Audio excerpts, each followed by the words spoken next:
In January 1995, then Mayor Jerry Thackeray proclaimed it to be the year of the library.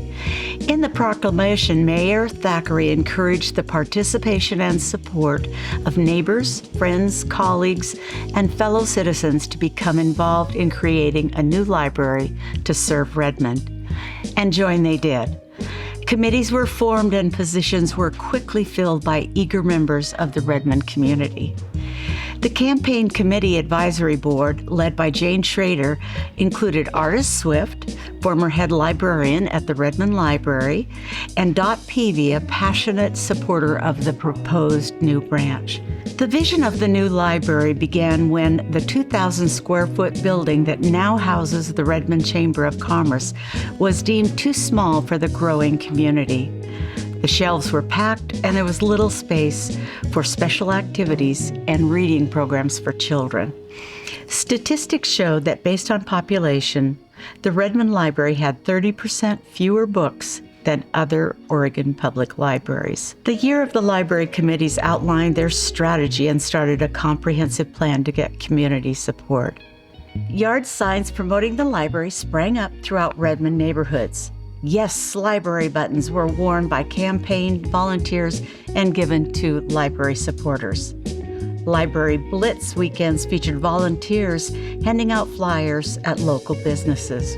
A door-to-door campaign sought input and support. Media sources helped to get the word out.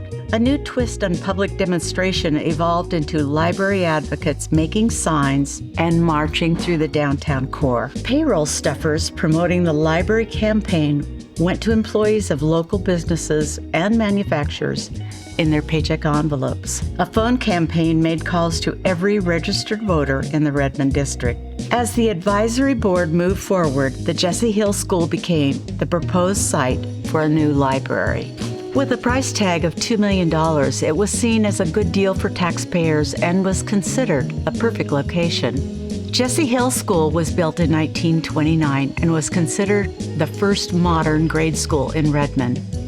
Originally called Redmond Grade School, it later changed to the Jessie Hill School in honor of one of Redmond's early teachers. On May 28, 2010, the Redmond Library hosted a reunion for Jessie Hill students. One attendee was Artis. Her relationship with the Jessie Hill School began as a 10-year-old moving from Terrebonne to the big city of Redmond. She recalled that life in Terrebonne included the sound of World War II bombers flying overhead in training for overseas missions. There was uncertainty in the world and it was loud and chaotic at the small country school. One past student said, "Moving to Miss Hill's quiet, well-ordered room gave me a sense of joy every day. I loved the singing and kind words. I just have a warm, fuzzy feeling when I think of Miss Hill." Taking leadership in the 1995 Year of the Library campaign must have been so meaningful for Artis. Being a student of Jessie Hill School and then head librarian in Redmond were powerful motivators. Remodeling the modern grade school of her youth became a cause that she could get behind. Creating space for another 30,000 books on the shelves for local readers to enjoy was a huge reward. In the photos of the dedication of the Redmond Library on November 17, 1996, members of the Redmond Library Campaign Committee joined Redmond citizens to celebrate the success of the volunteer-driven campaign to promote reading in the growing community. That library of 1996 was expected to meet the community's needs for 20 years. Now, nearly 10 years past that projection, the shelves are packed, and more room is required to meet the needs of the rapidly growing Redmond community. The new library will be twice the size, and according to Library Director Todd Dunkelberg, the community will be getting services that you would expect from larger library systems around the country.